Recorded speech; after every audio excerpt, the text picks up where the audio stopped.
ouvrir le bal de l'international de l'an 2020, nous avons le réel plaisir de recevoir le ministre du Tourisme, parce que le tourisme, vous le savez, mesdames et messieurs, c'est un secteur clé dans le développement d'un pays. Peut-être en RDC, nous le savons, peut-être pas, ou peut-être nous ne mettons pas l'accent dans le tourisme. Nous sommes tellement obnubilés par les mines, par l'économie, par d'autres ministères, et pourtant le tourisme, c'est vraiment aussi un grand secteur générateur de recettes. Et avec Yves Bunkoulou, qui n'est plus à présenter, nous allons parler un peu de ces secteurs, de ces perspectives de développement de ces secteurs, de cette étude comparative, parce que c'est l'international. Jeter un peu un coup d'œil, qu'est-ce qui se passe sous d'autres cieux par rapport à ces secteurs. Comme vous le savez, la phrase clé de cette émission, la RDC ne vit pas en vase clos. Donc nous devons jeter un peu un regard par-ci par-là pour voir un peu l'impact du tourisme dans certains pays du monde. Très heureuse d'être avec vous, Yves Bunkoulou.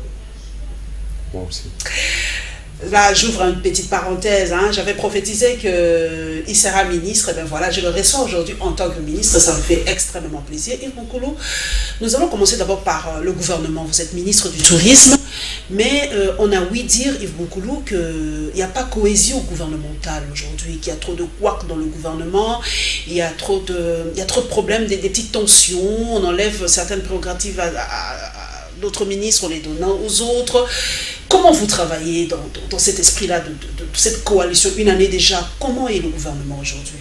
Le gouvernement se porte très bien. Le gouvernement qui est conduit par son Excellence, Monsieur le Premier ministre Ilukamba Sylvestre, vient de totaliser 4 mois. Il était tout à fait normal que dans nos débuts, qu'on ait certaines difficultés en ce qui concerne l'interprétation des anciennes ordonnances qui portent l'organisation et le fonctionnement du gouvernement, étant donné qu'il y a des nouveaux ministères qui ont été créés. Et nous attendons la signature par les chefs de l'État, son Excellence Monsieur le Président de la République, la nouvelle ordonnance portant organisation et fonctionnement du gouvernement. C'est cette ordonnance qui va spécifier les responsabilités aux différents ministères. Donc le petit couac que nous connaissons, c'est juste des choses normales. Ce sont des couacs de début. Nous savons tous que tout démarrage a toujours été difficile. Mais au moment où nous revenons de notre séminaire de cohésion gouvernementale pour la gestion axée sur le résultat au niveau des OMO, je vous rassure que vous n'allez plus entendre parler de quelques difficultés en ce qui concerne la cohésion au sein du gouvernement. Aujourd'hui, nous allons mettre l'accent sur le tourisme, un secteur qu'on semble, j'ai bien dit semble, qu'on semble négliger en République démocratique du Congo. Il y a beaucoup de préjugés par rapport au tourisme. D'abord, Yves Bunkoulou, le tourisme, c'est quoi au fait? C'est quoi le tourisme? Le tourisme, en simple, on pourra dire que c'est le fait de voyager pour les plaisirs.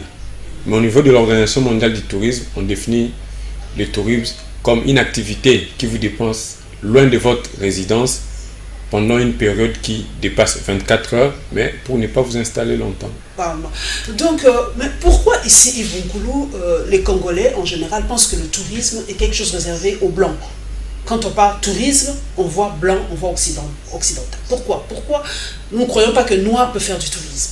Je pense que c'est un problème culturel. Vous le savez très bien que la République démocratique du Congo est parmi les premiers pays qui ont fait du tourisme un grand secteur. Je ne vous informe pas que la première conférence internationale sur le tourisme a eu lieu en 1923 à Bukavu. Et aujourd'hui, si nous avons connu un peu du recul, je pense que la situation sécuritaire, l'image de la République démocratique du Congo qui a été tant ternie, ne nous a pas permis de développer ces secteurs. Et je pense qu'au niveau de l'enseignement, c'est ce que nous comptons relancer avec notre plan d'action, le tourisme scolaire. Nous devons apprendre encore à nos enfants l'intérêt et l'importance du tourisme dans la vie de la République, dans l'économie de la République et même pour l'histoire de notre pays. C'est vrai, vous avez parlé du tourisme dans les écoles. En fait, vous voulez vraiment mettre l'accent du tourisme dans l'école parce que beaucoup des jeunes aujourd'hui qui étudient ne peuvent pas mettre en réel ce qu'ils apprennent. Comme par exemple l'embouchure du fleuve Congo, on étudie ça, mais beaucoup de Congolais n'ont jamais vu ça. Il y a beaucoup de choses. Est-ce qu'ici à Kinshasa, par exemple, Yves Bunkoulou, est-ce qu'il y a des sites touristiques qu'un Quinois peut visiter ici à Kinshasa?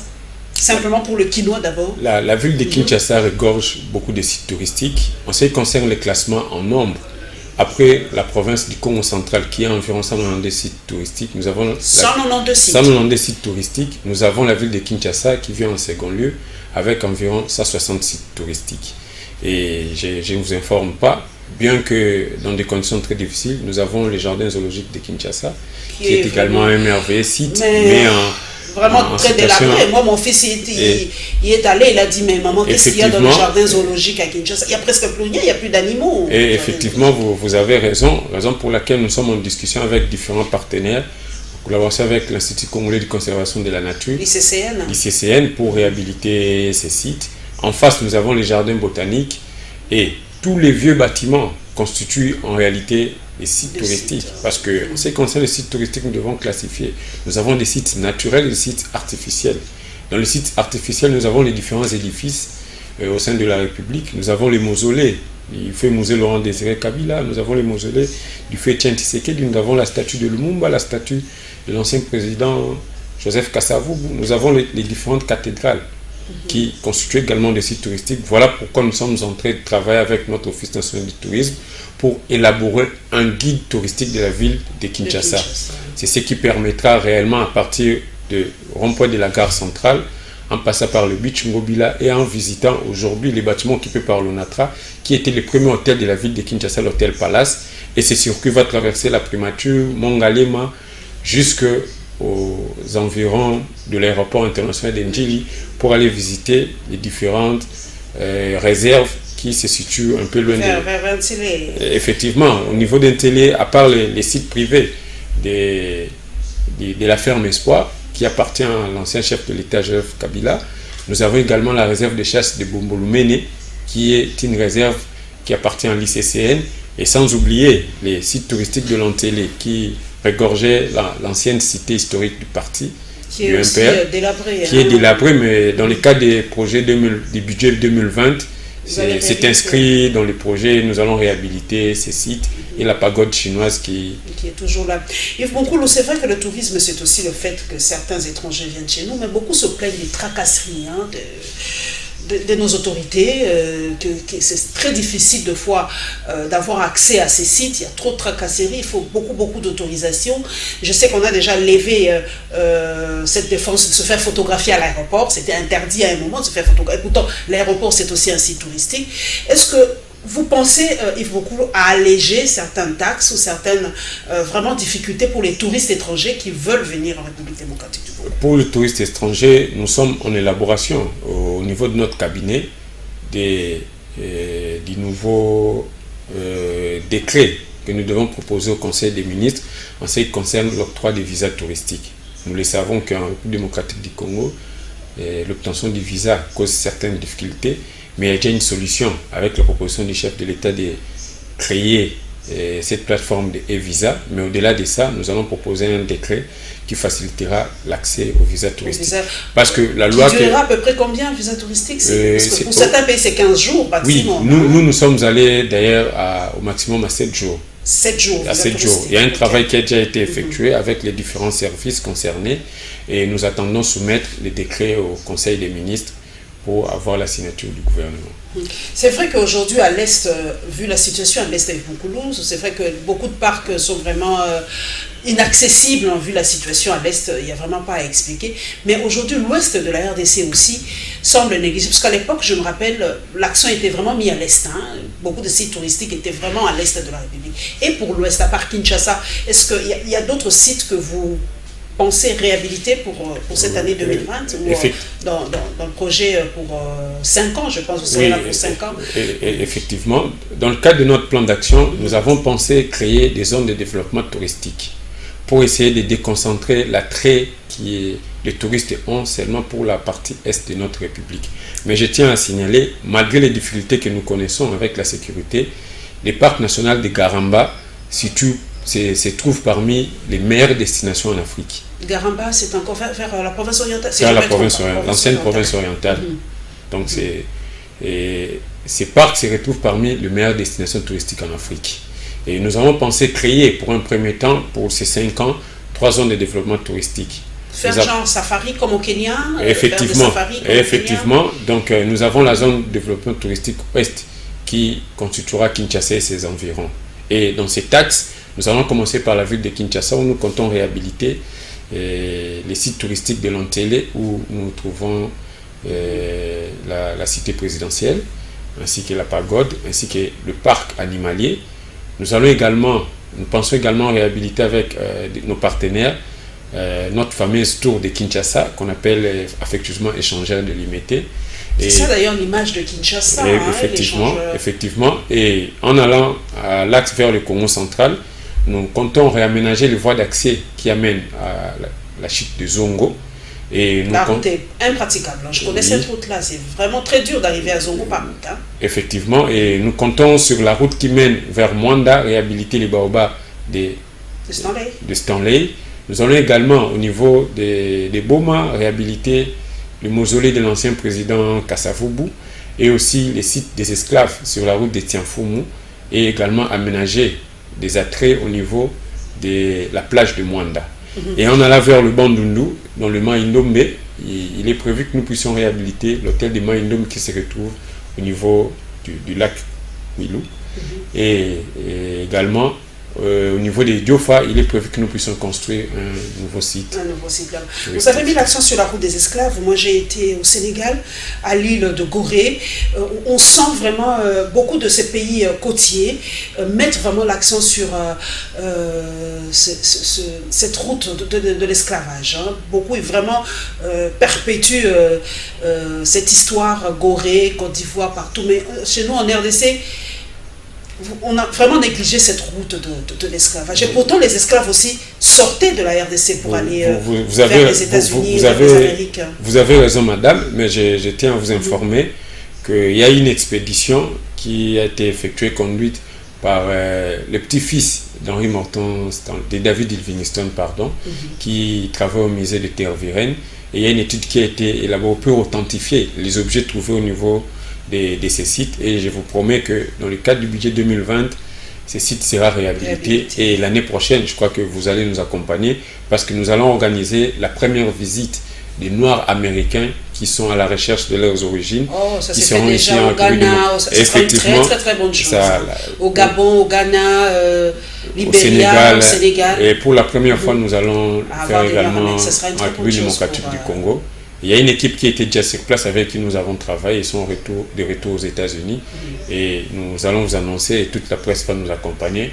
Et ça sera aussi l'occasion pour nous peut-être de revitaliser ces sites. L'international, c'est aussi jeter un coup d'œil dans le pays voisin. L'Égypte, en tout cas le tourisme, c'est vraiment un générateur de recettes. L'Égypte, ce sont vraiment des pays touristiques. L'Égypte, le Maroc, Tunisie, Kenya, la Tanzanie, l'Afrique du Sud, vraiment des pays touristiques. Comment faire aujourd'hui, Yves Boukoulou, pour que le tourisme reprenne sa belle robe d'atomme, pour qu'aujourd'hui, quand on voit la RDC, on voit ces sites touristiques. La RDC, c'est pas seulement, comme le dit si bien Didier Mintoveli, Didier Mboui, la RDC, c'est pas seulement le coltan, la RDC, c'est pas seulement le cobalt, la RDC, c'est pas seulement le minerai. Comment, pratiquement, Yves Boukoulou, vous allez vendre la RDC? Parce qu'on voit comment les autres le vendent. Le Rwanda, moi je prends cet exemple qui fait mal, j'aime bien, mais aujourd'hui quand le Rwanda par exemple a signé avec une grande équipe d'Europe, visiter Rwanda, chaque fois qu'ils sortent au stade, visiter le Rwanda, qu'est-ce que vous faites pratiquement pour vendre l'image de la RDC? Je crois que nous venons d'adopter le plan national de développement stratégique au niveau du gouvernement. C'est un plan axé sur 5 ans.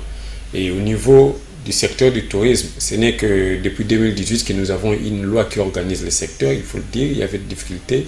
Et dans notre plan d'action, nous avons pensé élaborer un plan d'action en 5 axes. Je crois que le premier axe, qui est l'axe de la régularisation normative, nous permettra réellement de prendre toutes les mesures, que ce soit administratives et réglementaires, qui nous permettront d'assainir réellement le secteur. Vous l'avez évoqué, tant soit peu, les tracasseries. Je crois que nous sommes en discussion avec les autorités, que ce soit au niveau de la migration et même avec le vice-premier ministre à l'Intérieur, pour essayer de faire la sensibilisation également au niveau de nos agents de l'ordre, qui se retrouvent également au niveau de nos différentes frontières, pour que nous puissions améliorer aussi l'accueil. Dans le même cadre, nous sommes en train de préparer également la définition des sites. Pourquoi nous le disons? chaque pays a son image en ce qui concerne le tourisme. Quand on parle de la France, on prend la Tour Eiffel. Quand on parle des États-Unis, on voit la Statue de la Liberté. Et différents musées. Et chez nous, c'est quoi en République démocratique, c'est l'Ocapi à l'époque, c'était peut-être l'Ocapi, mais je ne sais pas si c'est encore aujourd'hui. L'Ocapi reste notre emblème, parce que c'est quand même un animal endémique qu'on trouve en République démocratique du Congo. Mais nous comptons au-delà de ça donner une certaine image. D'abord pour la ville de Kinshasa, je l'ai dit, nous allons réhabiliter l'échangeur délimité qui est réellement le reflet de la ville de Kinshasa. Mais nous comptons également élargir dans le cadre du tourisme culturel. La République démocratique du Congo est reconnue comme ce pays de la rumba. Exactement. C'est aussi notre image. Donc nous allons... Est-ce que vous vous battez, sans vous interrompre, pour que l'UNESCO, il y a un terme, pour que l'UNESCO en tout cas protège la rumba comme patrimoine, patrimoine immatériel de la RDC? Je pense que le travail est fait avec le ministère de la Culture, comme nous l'avons eu en ce qui concerne 4 parcs, parce que nous avons 4 parcs nationaux qui sont patrimoine de l'UNESCO. Et la rumba, je crois que nous allons l'obtenir.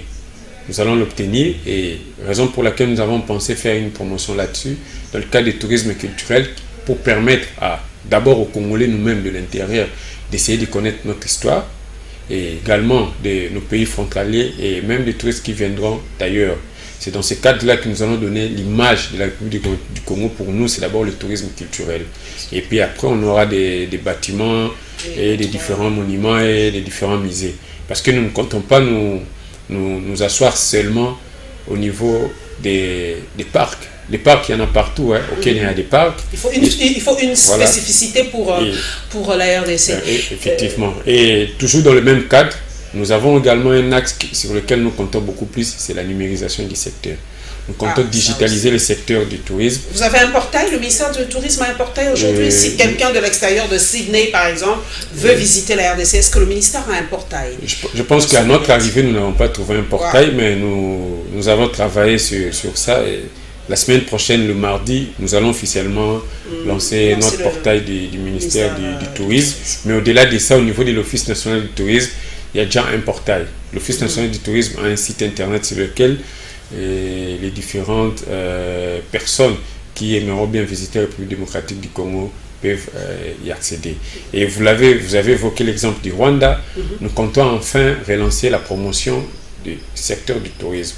Nous nous sommes dit, nous ne pouvons pas directement aller en promotion sans que nous puissions d'abord améliorer le secteur pour faciliter l'accès, que ce soit au visa, pour faciliter les séjours, et également revoir la question des coûts. Les hôtels coûtent cher en République démocratique du Congo, le transport coûte cher en République démocratique du Congo.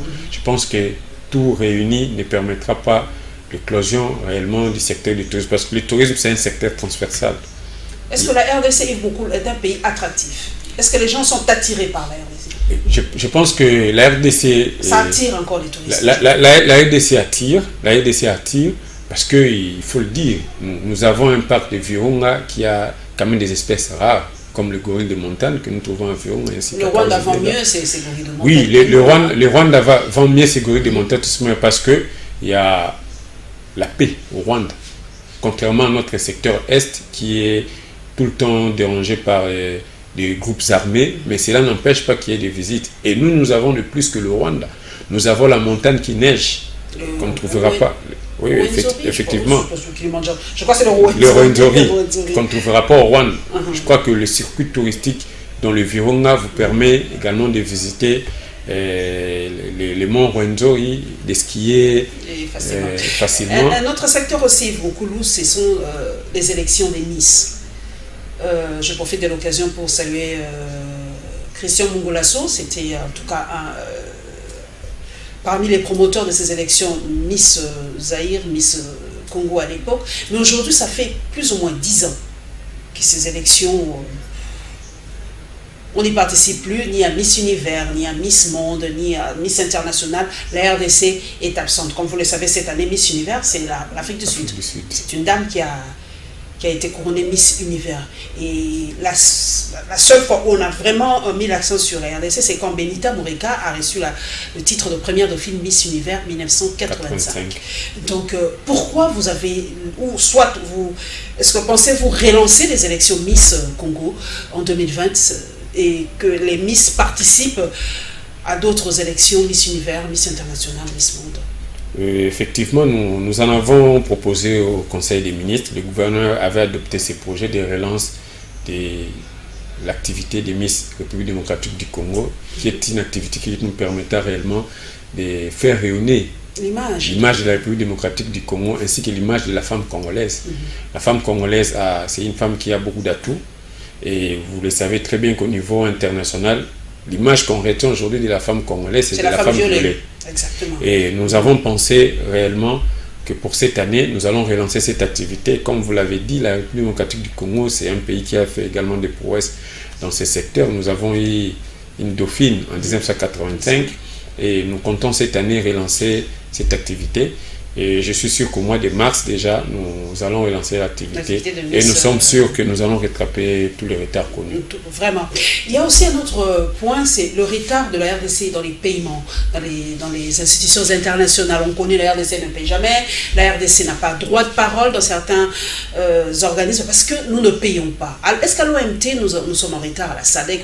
Est-ce que la RDC aujourd'hui peut se bomber les torses ou dire je vais participer, j'ai mon mot à dire dans le secteur du tourisme? Je tiens à rassurer aux Congolais, ils doivent être fiers de leur pays. Au niveau de l'Organisation mondiale du tourisme, nous n'avons pas un problème de paiement. Nous sommes en règle avec toutes les dettes.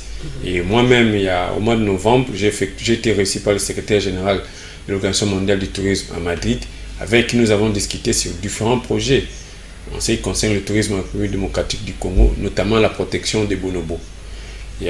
C'est la seule espèce aussi qui en est. Voilà, c'est aussi une espèce endémique en République démocratique du Congo. Au-delà de notre sanctuaire des bonobos, l'Olaya Bonobo que nous avons ici dans la ville de Kinshasa, nous avons également des réserves où nous pouvons trouver les bonobos à l'état naturel. Normalement, dans le Grand Équateur. Dans le Grand Équateur, dans la province de Chouapaï-Mongala, dans la réserve de Lomako Yokokala, avec le soutien de l'Organisation mondiale du tourisme ainsi que d'African Worldwide et aussi de Shimlong qui est un programme chinois. Nous avons déjà réussi à élaborer un projet de développement de l'axe touristique vers la réserve à faune de Lomako. C'était grâce au soutien également de l'Organisation mondiale du tourisme et grâce à eux également, nous tenons déjà à vous informer que la RDC également s'est acquittée de ses factures en ce qui concerne l'élaboration de sa politique sur le tourisme. On ne pourra pas développer le tourisme sans avoir une politique. Donc nous avons déjà payé ce qui nous a été dû et nous comptons recevoir déjà à partir de ce mois de janvier des experts de l'Organisation mondiale du tourisme qui devront nous accompagner pour élaborer une politique nationale du tourisme en République démocratique du Congo, ce qui nous permettra maintenant d'avoir un plan de développement intégré du tourisme en RDC. Vous avez déjà un voyage prévu pour et effectivement, 2020 ici, juste au début. Vous allez participer à quoi? Parlez-nous un peu, parce que ça sera aussi la première fois que, au papa même, une résurrection, je peux me permettre, de la RDC. Aujourd'hui, la RDC aura un stand en Espagne. C'est quoi cette activité? Je pense que ce n'est pas la première fois. Je tiens à vous informer que la République démocratique du Congo, c'est le pays qui s'est beaucoup plus battu pour que nous puissions avoir une organisation africaine du tourisme au sein de l'Organisation mondiale du tourisme, ce qu'on appelle la CAF. C'est une structure qu'on a acquis grâce au combat mené par la République démocratique du Congo. Et nous avons participé au mois de septembre à une session ordinaire de l'Organisation mondiale du tourisme. Et la République démocratique du Congo, aujourd'hui, comme vous l'avez annoncé, nous allons participer du 21 au 26 janvier au Festival international du tourisme en Espagne. Et qui c'est un grand pays touristique, l'Espagne. L'Espagne c'est la deuxième destination au niveau de l'Europe. Je crois qu'après Paris, c'est Barcelone. Avec les stades. Est-ce que vous pensez aux stades aussi? C'est vrai, quand vous pensez Espagne, les stades, Barcelone, Madrid. Oui, mais nous, nos stades ici, ça n'incite pas à venir visiter les stades. Je pense que c'est aussi un défi. La visite au stade du Red Bull, c'est 30 €. C'est 30 €, donc c'est aussi un secteur 30 €. Voilà, qui génère également. Je crois que c'est aussi un défi pour nous, pour nos différents clubs, d'essayer d'améliorer également nos infrastructures, parce que là c'est un stade privé, c'est comme le tout-puissant Mazembe qui a son stade. Je crois que si vous avez parlé avec Moïse pour peut-être des visites dans le stade de tout-puissant Mazembe? Est-ce que vous avez des connexions avec le tout-puissant Mazembe pour ça? Non, nous n'avons pas encore discuté avec lui, mais je pense que la première discussion que j'ai eue en ce qui concerne des sites privés, c'est avec le père spirituel de l'église kimbangiste, avec qui nous avons discuté, parce qu'il y a le musée Simon Kimbang qui est en train d'être construit à Kamba. Nous avons longuement discuté avec le père spirituel ainsi que toute son équipe. Ça sera en Kamba? À Kamba, pour que nous puissions accompagner dans l'organisation de cette destination en pèlerinage dans le cadre du tourisme religieux. Et en ce qui concerne les infrastructures sportives, je crois que nous avons l'exemple de tout-puissant Mazembe. Nous avons également le stade des Martyrs, qui est également un site très historique. C'est le lieu de la pendaison de 1966. Et effectivement, je crois que c'est nous qui devons faire cette promotion réellement pour également apprendre à nos enfants, comme vous l'avez annoncé en ce qui concerne le tourisme scolaire. C'est aussi un site qui sera retenu dans notre guide. Et dans le même cadre, nous allons également participer le 23 janvier toujours à Madrid au Grand Forum sur les investissements touristiques en Afrique. Nous avons soumis quelques projets que nous allons défendre au niveau de Madrid. Et comme vous l'avez dit, nous avons un stand qui fera la promotion pour rayonner la beauté de la République démocratique du Congo. Et également au mois de mars, il y a le Salon mondial du tourisme qui sera organisé à Paris. Ça sera pour la première fois que la République démocratique du Congo puisse participer à ces salons. Je crois que c'est parmi les actions de promotion que nous allons effectuer dans ces premiers trimestres. En tout cas, c'est vraiment la renaissance touristique de la RDC. Nous le sentons vraiment, vous voulez vraiment que ce ministère vraiment redonne beaucoup de recettes à la République démocratique du Congo. Mais je prends l'autre volet. C'est vrai que le Congolais n'aime pas, a des difficultés aussi à voyager. Très difficilement. Le Congolais, pour obtenir un visa, même touristique, c'est très difficile pour eux. Est-ce que le ministère du Tourisme ne peut pas s'impliquer, peut-être avec les ambassades, je ne sais pas, pour dire que les Congolais veulent aller à Paris? Il y a des Congolais qui ont envie d'aller voir la Tour Eiffel, il y a des Congolais qui veulent aller en Chine, il y a des Congolais qui veulent aller en Inde, mais ils rencontrent beaucoup de difficultés. Est-ce que le ministre a déjà travaillé avec des agences pour faciliter aussi aux touristes congolais que nous sommes de sortir aussi et d'aller visiter d'autres pays? Je pense que nous sommes en discussion avec plusieurs agences de voyage, des tours opérateurs avec qui nous échangeons, et aussi avec les différentes ambassades. Nous discutons avec eux pour essayer de faciliter aux Congolais qui veulent aller à l'extérieur et également les étrangers qui veulent venir à la République démocratique du Congo. Nous avons eu à discuter avec beaucoup d'ambassadeurs, nous étions francs envers eux. Mais pourquoi c'est difficile pour un Congolais d'obtenir un visa? Je crois que c'est une question de normes. Nous devons respecter également les législations étrangères. Il y a des conditions pour obtenir le visa, vous devez répondre à ces conditions. Si vous ne répondez pas à ces conditions, je crois que il est également très difficile réellement d'effectuer ces tourismes à l'extérieur, parce que ça demande également des moyens, parce que ces pays doivent se rassurer réellement que la personne qui vient est venue pour le tourisme, il va dépenser et puis après il va revenir dans son pays.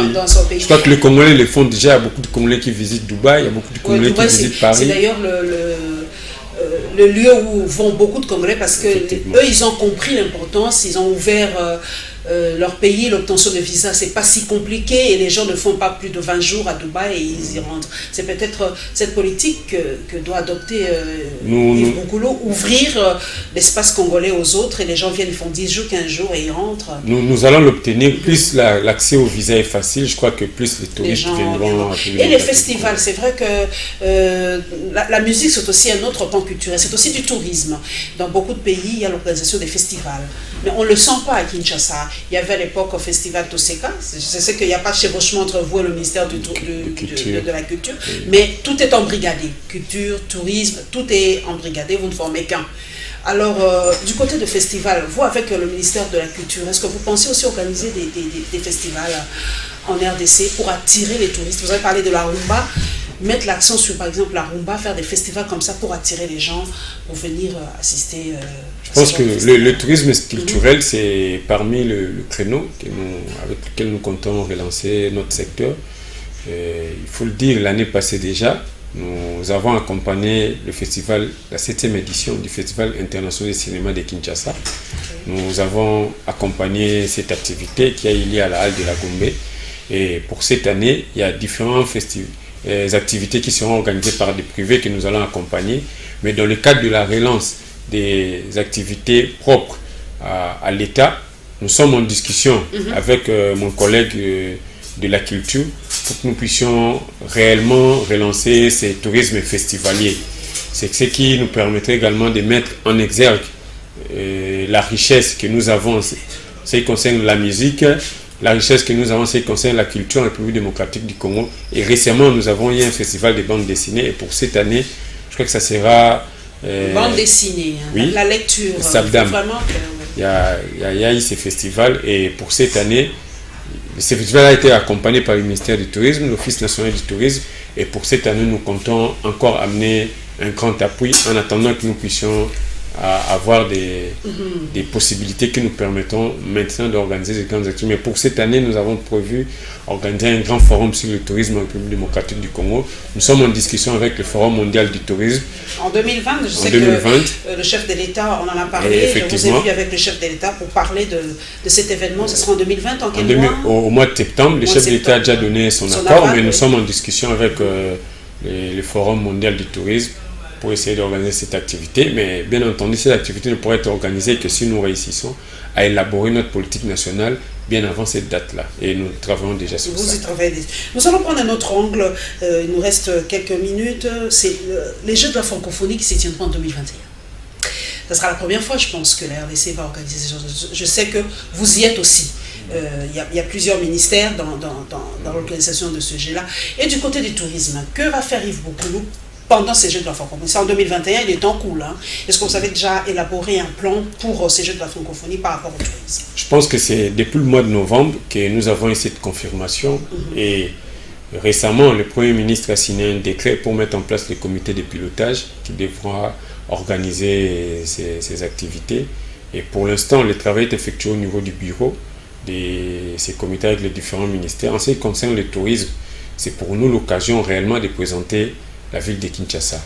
Nous sommes en train de travailler. C'est pas la RDC, oui, effectivement, c'est la ville de Kinshasa. Nous aurons environ 3000 athlètes qui vont nous visiter et 1500 de vos confrères journalistes qui seront ici en République démocratique du Congo. De notre côté, nous sommes en train de travailler avec les responsables des hôtels. C'est déjà OK? Non, nous y travaillons. C'est suffisant, les hôtels de Kinshasa? Je crois que dire que c'est suffisant, c'est mentir. Nous sommes en train de travailler. Il y a certains sites qui seront réhabilités, en commençant par les sites principaux, qui est la foire internationale de Kinshasa. Et nous comptons également très rapidement finir avec les travaux des sites de l'Antélé, qui pourraient également héberger certains des athlètes et également aussi organiser des visites pour ces différents athlètes. Nous sommes en train de préparer à relancer le tourisme fluvial. Nous avons un bateau majestique. Le fleuve. Voilà. Vous avez mis l'accent sur le fleuve, qui est vraiment inexploité en fait. Oui, nous comptons Quand je relancer. vois la Seine à Paris, comment les Français parlent de leur Seine, nous avons Ebale-Amonen qui est presque vraiment inexploité, le fleuve Congo. Je pense que c'est un secteur que nous allons exploiter cette fois-ci. Il y a déjà des privés avec qui nous sommes en discussion. Il y a la famille Oulance, responsable du Majestic River. Nous sommes également en discussion avec le responsable de l'établissement Télème, le responsable de Béatrice Hôtel, qui a déjà obtenu l'accord également en ce qui concerne la réhabilitation de certains bateaux de l'ONATRA pour nous permettre de relancer le secteur du tourisme. Est-ce que vous pouvez créer des plages comme à c'est sûr que comparaison n'est pas raison, c'est vrai, mais à Paris, on voit pendant l'été, par exemple, le maire de la ville de Paris vient avec des tonnes et des tonnes de sable et crée des plages artificielles le long de la Seine pour les gens qui sont incapables d'aller au bord de la mer. Il y en a beaucoup qui sont incapables d'y aller. Est-ce qu'on ne peut pas faire ça pour pour le fleuve Congo, par exemple, créer des plages artificielles comme ça, pour que les gens viennent se détendre pendant les vacances. C'est inexploité le fleuve. Je pense que pour la ville de Kinshasa, les niveaux, l'altitude peut-être ne permettra pas d'avoir des plages, parce que ça nous demandera beaucoup de moyens. Mais nous avons des plages naturelles, raison pour laquelle nous avons pensé réhabiliter l'hôtel du lac Maindombe, qui a également une plage merveilleuse, et également la plage de Mwanda. C'est la première fois que j'entends ça, sans blague. Oui, le Congolais ne connaît pas le Congo de toute façon, on ne connaît pas notre pays. Donc. Effectivement, donc vous allez le connaître. Et puis au niveau des Tanganyika, nous avons une plage merveilleuse. Ouais, ça je connais. Tanganyika, et dernièrement, moi-même j'étais à Kolwezi, nous avons longuement discuté avec le gouverneur Mouyej, qui compte également parmi ces gouverneurs-là qui pense la source du fleuve Congo, hein, beaucoup. Voilà, à Lualaba. C'est inaccessible, relancer le tourisme. Et il y a beaucoup de projets au niveau de Lualaba en ce qui concerne la construction, l'aménagement des plages dans le Lualaba et également au lac Kabongo, toujours à Kolwezi. Ce qui rend aussi difficile, Yves Bonkoulou, le fait que le Congolais ne connaît pas le Congo, c'est les prix des avions, des billets à l'intérieur. Pour un Congolais, c'est plus facile, Yves Bonkoulou, c'est vraiment pas à dire, mais ça fait mal. C'est plus facile pour un Congolais d'aller à Dubaï, c'est plus facile pour un Congolais d'aller à Jobourg qu'un Congolais d'aller à Kolwezi. Je connais le prix. Pour aller à Kolwezi, vous allez dépenser en tout cas maximum 1000 $. Le coût de l'avion, du billet. Mais pour Dubaï, vous avez à peine 500-600 $. Aller-retour. Est-ce que vous ne pensez pas aussi à cet aspect-là du coût du billet de l'avion pour un Congolais qui veut visiter le Congo? C'est difficile pour un Congolais de visiter le Congo. Le problème de transport, je crois que c'est une épine réellement pour l'éclosion du tourisme climatique du Congo, mais il y a déjà des solutions. Nous avons Congo Airways qui, à la fin de cette année, aura 6 appareils neufs qui effectueront des lignes intérieures. Je crois que ça va également contribuer à la baisse de ces prix. Comme vous le dites, là, pour aller à Kolwezi, il faut environ 700, 800, voire 1000 $. C'est 1000 $. Mettons, grosso modo, c'est 1000 $.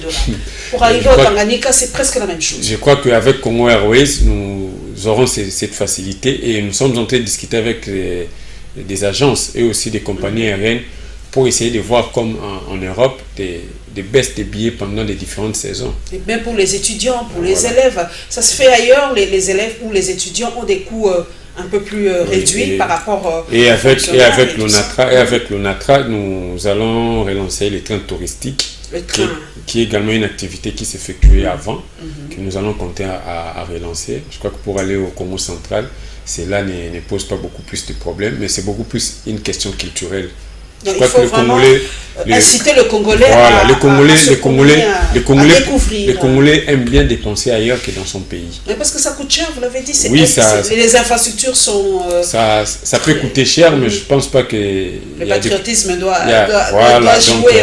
Le patriotisme doit jouer parce que nous avons des Congolais qui sont capables également de payer ses coûts pour visiter. Est-ce que vous facilitez, par exemple, est-ce que le ministre du Tourisme facilite, par exemple, un investisseur congolais qui veut créer un site touristique? Parce que les Congolais se plaignent, ils disent, vous donnez des facilités aux étrangers qui viennent ici pour créer ça ou ça, mais si c'est un compatriote, vous lui mettez beaucoup de bâtons dans les roues. Beaucoup viennent avec des projets, je veux faire un tel site touristique, je veux élaborer ça, mais il est coincé par rapport à ces tracasseries. Est-ce que Yves Bonkoulou lui-même s'implique pour faciliter la tâche à ses compatriotes qui veulent créer des sites touristiques? Effectivement, je crois que j'avais reçu récemment les directeurs généraux de l'Agence nationale de la promotion des investissements ANAPI, avec qui nous avons discuté. Au niveau de l'ANAPI, il y a certaines facilités en ce qui concerne les investissements dans le secteur touristique. Mais nous sommes en train de travailler pour l'élaboration du décret sur la création des zones de développement touristique pour donner beaucoup plus de facilités en ce qui concerne la fiscalité ou d'autres avantages parafiscaux aux opérateurs qui compteront venir investir dans le tourisme et même aux Congolais. Ce n'est pas seulement aux étrangers. Voilà, nous sommes vraiment à la fin. Je crois qu'avec Yves Boukou, vous avez vu un peu, nous avons passé en revue un peu tous les projets par rapport à ce grand ministère. Moi, je l'appelle vraiment le ministère clé parce que le tourisme, c'est vraiment l'image du pays, vue à l'extérieur, vue à l'intérieur. Vous voyez comment les autres pays vendent vendent leur image, cachent un peu les mauvais côtés de leur pays. Parce que moi, quand vous voyez les cartes postales, on n'en a peut-être pas parlé, mais quand vous voyez les cartes postales de Paris, c'est toujours les belles images. Ce ne sont pas les poubelles de Paris qu'on montre, ce sont les belles images de Paris, les belles images de Bruxelles, les belles images de Madrid. On cache un peu le côté sombre. J'espère que Yves Boukou va aussi nous faire des belles cartes je pense que c'est un travail également de la presse. La presse qui va nous accompagner. Et comme vous l'avez évoqué, le patriotisme également. Le Congolais doit apprendre réellement à aimer son pays, à présenter les belles images de son pays. Le Congo, nous n'avons pas que le mauvais côté. Est-ce que vous avez des photographes comme ça au ministère? Oui, nous avons déjà effectué. Mettez-nous ça dans les sites, les belles images. Nous avons effectué un travail pour la ville de Kinshasa et bientôt là, quand nous allons lancer notre site, vous allez retrouver toutes les belles images de la ville de Kinshasa et ses environs. Et nous comptons même avec notre activité de Miss Congo et redorer cette image de nos différents sites parce que l'organisation de Miss Congo se fera dans de 26 provinces. Et nous allons également lancer ces challenges aux photographes. Ça sera vraiment un beau challenge pour les photographes. Un beau challenge pour ces photographes et aux filles. Je pense que les filles qui feront de belles images dans de beaux endroits de leur province. Lancez ces challenges-là, ça sera, je crois que vous aurez peut-être le prix du ministère du Tourisme. Faites un challenge, prenez les plus belles photos de la ville de Kinshasa ou de la RDC, faites un challenge comme ça, vous aurez, je crois, des très belles photos. À travers Miss Air de Congo, nous allons le faire, mais ça sera réservé qu'aux dames. Oh là là, voilà, vraiment le genre. Merci à Yves Boukoulou, vraiment merci. Donc, vraiment redorer cette image de la RDC, parce que le ministère du Tourisme, c'est un grand ministère, on le voit ailleurs. En tout cas, merci à Yves d'être passé dans l'international, nous a parlé de ces secteurs. Et je crois que l'année prochaine, vous reviendrez pour nous faire le bilan. La porte de Congo Web vous est vraiment largement ouverte. Et merci à tous mes followers dans les réseaux sociaux, merci à toute l'équipe technique. Et on se retrouvera pour les Jeux de la francophonie. Et peut-être pas, pourquoi pas, à Madrid ou à Paris pour faire vendre la République démocratique du Congo. A plus.